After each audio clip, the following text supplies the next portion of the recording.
Access granted. God, Church. Perfect.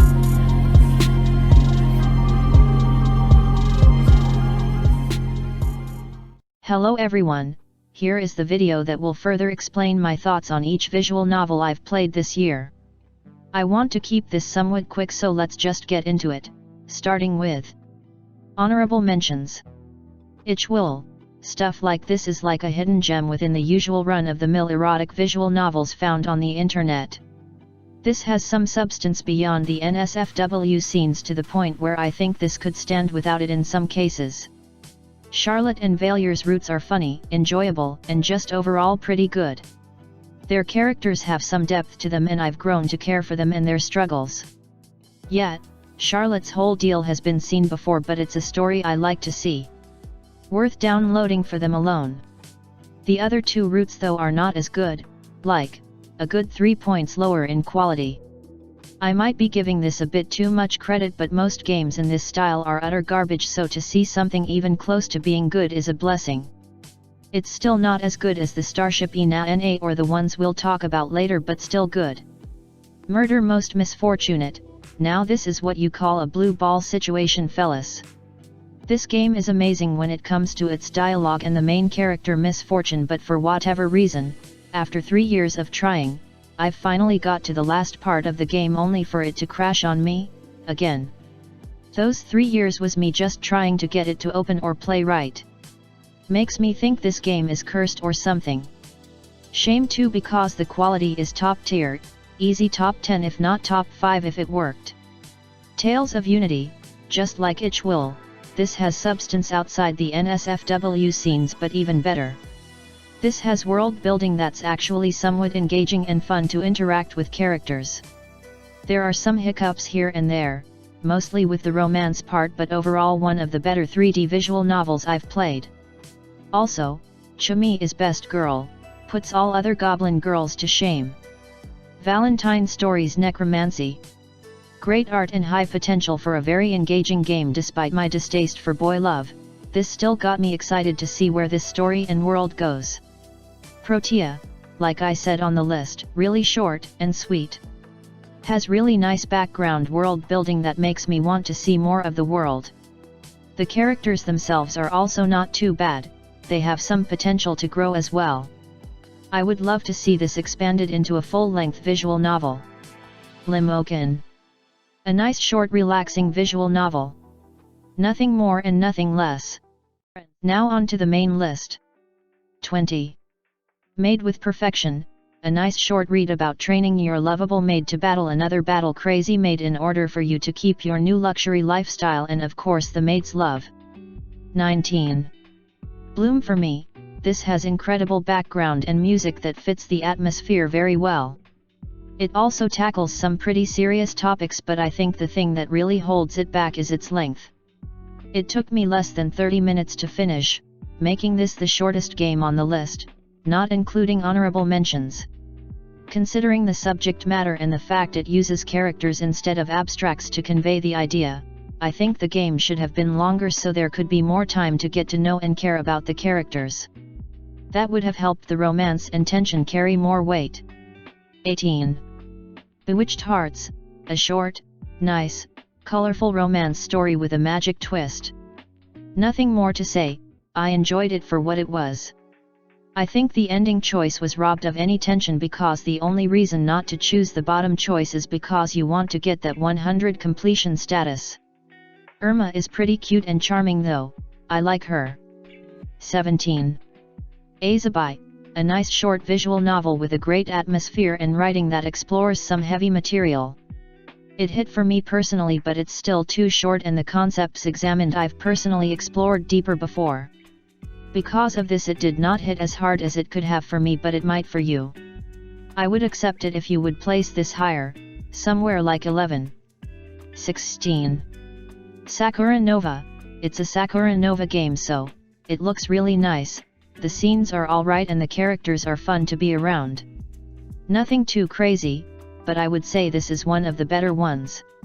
The characters seem a bit more well realized and interesting when compared to the other ones I've played. 15. Kill or Love, a good story about trying to survive a Yandera's affection while also trying to save your true love's life. Would be lower if the twist wasn't there. It was a good twist and there's an ending I didn't expect to get considering there's a Yandera in the story.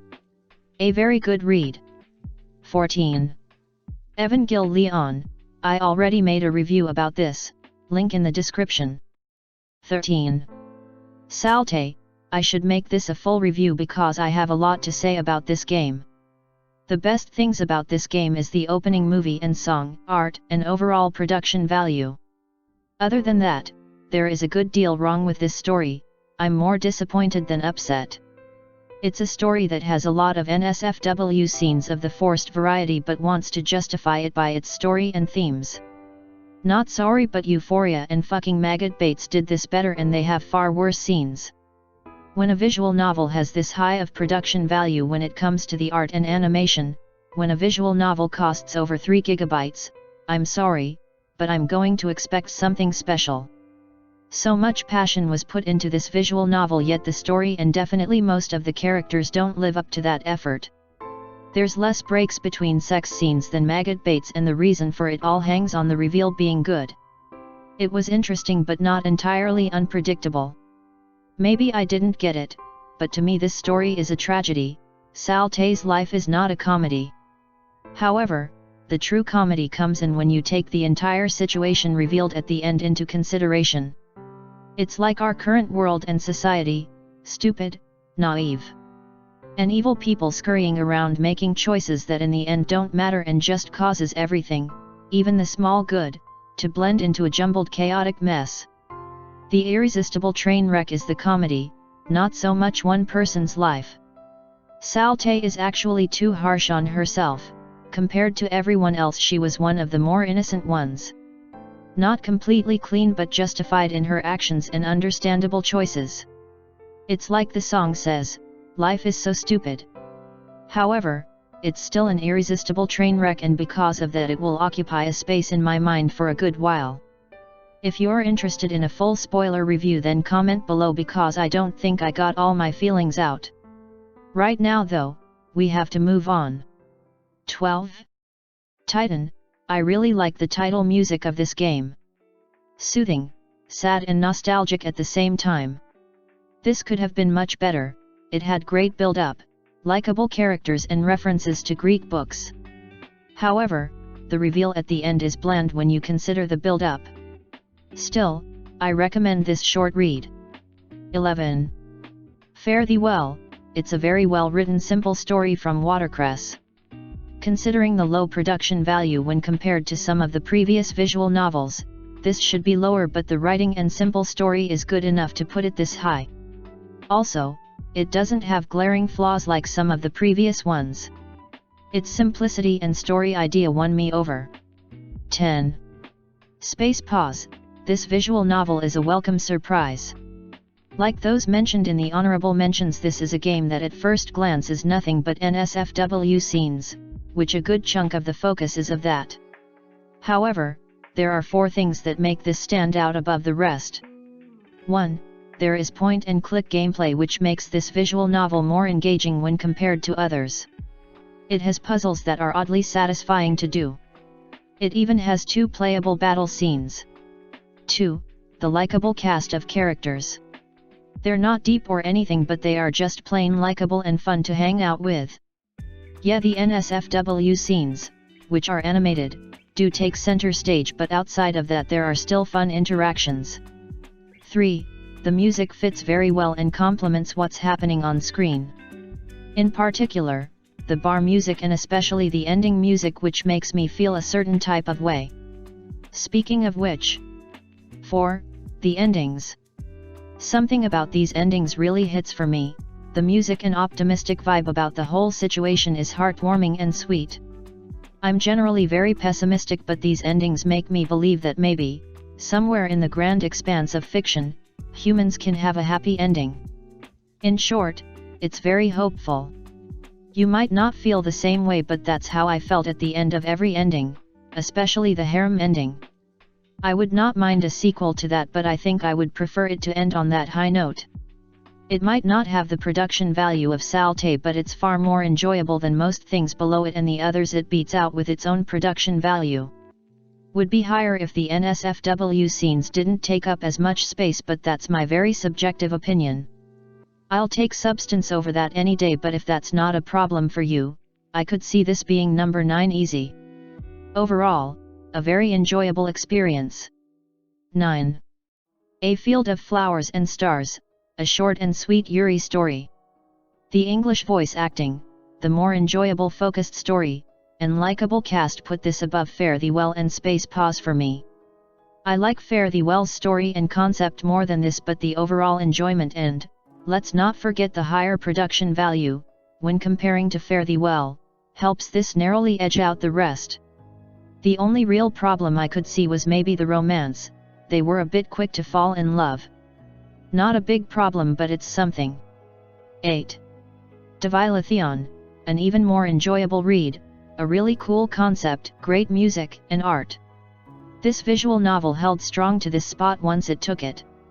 I also really like the characters, even the evil ones are at least funny.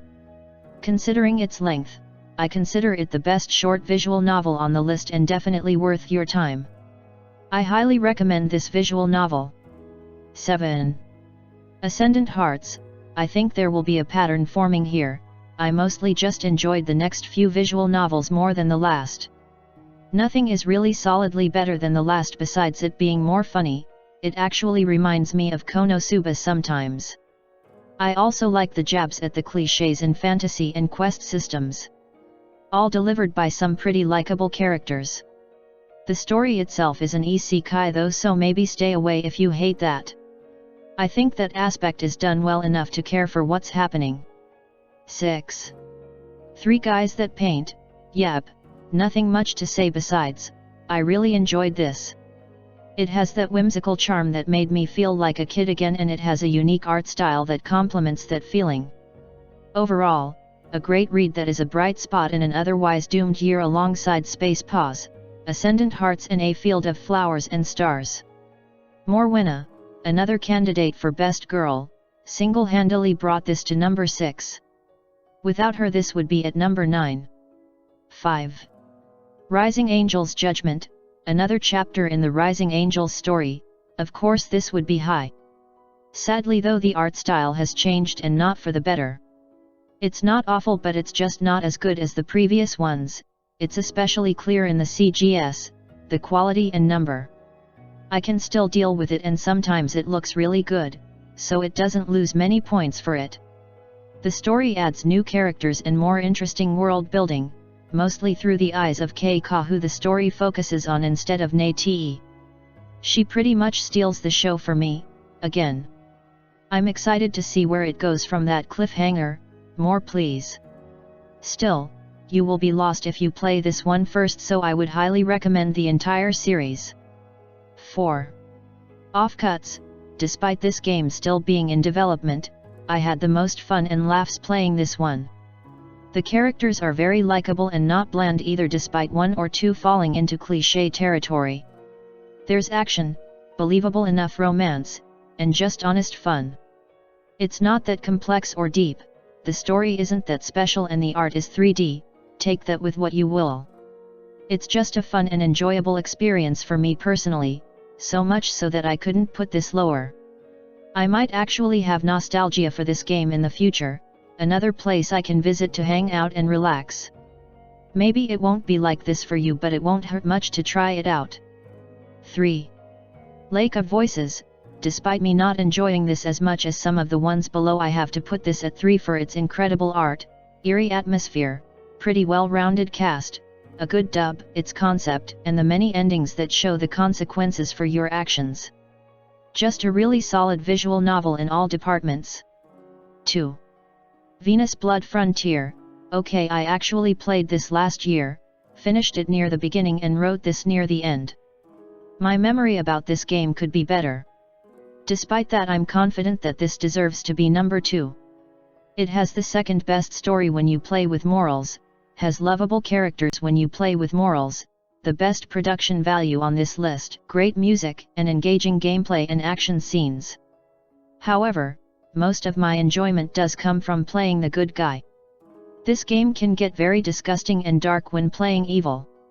Some scenes on the dark side made me more sick than even Maggot Bates, probably since I cared more for these characters. Maggot Bates came out the gate with the stuff, but here I played the good route first and then evil, for curiosity's sake. Watching those scenes after spending a whole playthrough getting to know and care for these characters, it was rough. I couldn't even finish it. Sure, even in the good route there are some terrible scenes, but they pale in comparison to the worst stuff. Final warning, there is a lot of tentacle scenes. You can censor everything, but I think a warning is still in order. Despite my distaste for that type of stuff, the story, characters, and gameplay got me engaged enough to push through to the end multiple times. A bit hardcore and a long one, but maybe you'll enjoy this as much as I did. 1. Lucid 9, finally, after putting this on the bench for a year, I've finally got around to finishing this. Truly, this is one of my favorite visual novels, in my overall top 10. Very well written. Every character is well-rounded and three-dimensional, heavy subject matter that's handled with care but still honest enough to actually hit too close to home when I played it at first, and it has a focus on a mystery that I enjoyed solving by the end. I love this visual novel and can't wait for the sequel, especially after that hard-hitting ending. I expected it, but it doesn't help soften the blow of what happened. Despite its heavy subject matter, it still has time to relax and have fun with some very cool set pieces like laser tag and a D&D game.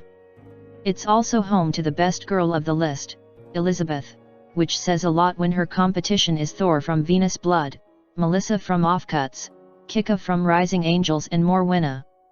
Oh, I also want to mention the music. I remember almost every track in this game. It fits well into the background, complementing the story events very nicely, but somehow still stands out in my memory.